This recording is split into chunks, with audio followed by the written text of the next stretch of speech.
अजित पवार हे संपत्तीच्या मागे लागले सगळे आणि देवेंद्र नाश करायच्या मागे लागला. जाती जातीमध्ये भांडणं, माणसा माणसामध्ये, समाजामध्ये भांडणं आणि मुख्य म्हणजे शेतकऱ्याचा एक नंबरचा शत्रू आहे देवेंद्र फडणवीस. पूर्ण नाटक कंपनी आहे. 12 मध्ये सोयाबीनला 7,000चा भाव मागतो, कापसाला 10,000चा भाव मागतो आणि 7.5 वर्ष इथं आणि केंद्रात सत्तेत असून सुद्धा 4,000 आणि 3,800च्या वर सोयाबीन गेलं नाही. इतकी दुरावस्था आपल्या शेतीची ही देवेंद्रने केलेली.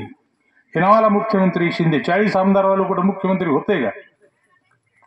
त्याचं नाव उपमुख्यमंत्री असले तरी महाराष्ट्राचा कारभार देवेंद्र चालवलाय.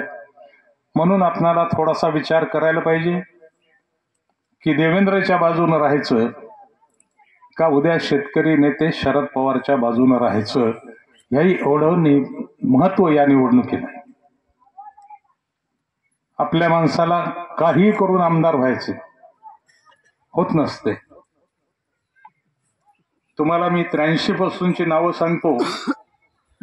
जे सोडून गेले, जुन्या माणसाला नावं आठवा तुम्ही. त्यावेळी 83 मध्ये मोठी असलेली नावं जे सोडून गेले. रावसाहेब त्याचं पुन्हा नाव राहिलं नाही. गावातल्या निवडणुकीत सुद्धा अनेक प्रमुख माणसाला, जे तालुक्याचे नेते होते, त्यांना गावातल्या निवडणुकीत सुद्धा विचारल्या गेलं नाही. ग्रामपंचायतच्या लोक खूप हुशार असतात. आपल्याला वाटतं लोक विकत घेतात, दारू पाजली की निवडून येते माणूस. काय नाही, लोकांचं मन पाहिजे तुमच्यावर. आणि 5 वर्षाच्या वागण्यातून तुम्ही अख्ख्या मतदारसंघाला नाराज केलंय, म्हणून तुमची ही बेजारी झाली. पण आपल्या सगळ्यांना सजग राहिलं पाहिजे. निवडणुकीमध्ये, युद्धामध्ये अत्यंत सजग राहावं लागतं. समान शस्त्र असतील तर काही भीती नसते. पण समोरच्याकडं तलवार आहे आणि आपल्याकडं खातानच लढाई करतो म्हटलं तर होत नाही. पण हे शक्य नीतिमान माणसाला होतंय, अनितीवाल्याला होत नाही. गरीब विरुद्ध श्रीमंत ही अशी या उद्याच्या निवडणुकीची लढाई. गरीब विरुद्ध अदानी अंबानी, गरीब विरुद्ध देवेंद्र, गरीब विरुद्ध नरेंद्र मोदी, अशी ही लढाई आहे. या महाराष्ट्राच्या निवडणुकीला फार मोठं महत्व आहे. जर महाराष्ट्रात सत्ता बदल झाला तर केंद्रातलं सरकार शेवट करत नाही. नितीश कुमार आणि चंद्राबाबू हे ब्लॅकमेल करतायत. 10 वर्ष झाले नरेंद्र मोदी पंतप्रधान झाल्यापासून त्यांनी घेतलेला एकही निर्णय परत घ्यावा लागला नाही. पण हे 2 मित्र पक्ष मागच्या 6 महिन्यापासून सोबत आहेत. घेतलेले 6 निर्णय नरेंद्र मोदीला परत घ्यावे लागले. संसार सुखाचा नाही. त्या दोघांच्या राज्यासाठी इतकं बजेट मागतायत की उद्या बाकी राज्य खूप विरोधामध्ये जाण्याची शक्यता आहे. म्हणून महाराष्ट्राच्या निवडणुकीला आणि तुमच्या मतदानाला फार महत्व आहे. ज्यांनी आपली दैना केली, ज्यांनी शेतीची दैना केली, ज्यांनी गोरगरिबाची दैना केली, त्यांना गरिबानं घरी बसवलं पाहिजे. श्रीमंताला पैशावर त्याला हिंडू द्या कुठे.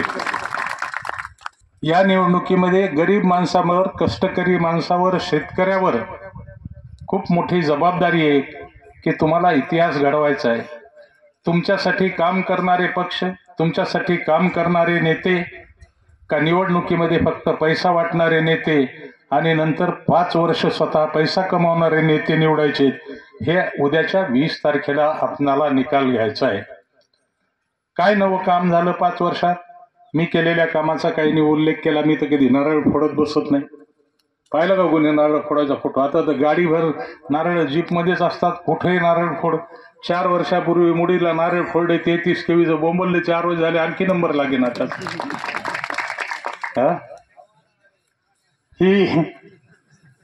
ही जमीन, ही कोरडवाहू भाग वाखारी तळ्यात आणण्याचा, पाणी आणण्याचा मी प्रयत्न करत होतो. त्यावेळी पुन्हा 5 वर्षात कोण नाव घेतलं का की हयातनं करून जर वाखारीच्या तळ्यात पाणी आणलं? बोललो होतो मी काही भाषणात. पुन्हा कोणी नाव घेतलं नाही की हे करता येते. हे आमदारांनी मोठी विकास कामं करायची असतात. आमदारानं बजेट आणायचं असतं. आपण गिरगावचा 7,000 एकर जमीन पाण्याखाली, एका कॅनॉलहून वर दुसरा कॅनॉल चाललाय. गिरगावला 7,000 एकर पाण्याखाली जमीन आणली. पिंपराळा आणि महागाव इथं 5,000 एकर जमीन मागच्या टर्म मध्ये मी 10 वर्ष असताना पाण्याखाली आणली. एक आमदार बोलले होते की इथं जर पाणी आलं तर मी कच्च्या घागरीनं पाणी फोडेन, पाणी भरेल. दांड्यावकरनं तिथं पाणी आणून दाखवलं. मला शेतकऱ्यासाठी काम करण्यासाठी सत्ता पाहिजे. दौलतनं सांगितलं त्याप्रमाणे नको वाटलं. 14ला पडलो. स्वाभिमानी माणूस आहे. नको म्हणलं आता पुन्हा आपण आपला आराम करू. 19ला एका कार्यकर्त्याला संधी दिली. त्याचे पाळण्यातले पाय ना चालायचे पाय भलतेच वेगळे निघाले त्याचे. त्याच्यामुळं आपल्या सगळ्यांना जरा विचार करून येथे 4 दिवस जपा. पूर्वीसारखी निवडणूक सोपी होती. 2 पक्ष असायचे. लोकांच्या मनानं, पक्षाच्या कार्यकर्त्याच्या मनावर मतदान व्हायचं. आता एक तर पक्ष खूप झालेत, नेते खूप झालेत. त्यामुळं माझी गावातल्या प्रमुख माणसांना विनंती, बूथ प्रमुखांना तिन्ही पक्षाच्या विनंती आहे की यादी घेऊन एक दिवस बसा. सकाळी अगोदर गावातले 2-4 ज्येष्ठ माणसं आणि आपले बूथ प्रमुख बसून ती यादी वाचन करा. तुम्हाला नावं वाचल्यानंतर काय चित्र आहे हे कळतंय. 2 बूथ असतील तर 2 बूथवर जिकडचे वाडे असतील तिकडच्या वाड्याचे प्रमुख माणसं आणि बूथवाले बसा. ती यादी घ्या.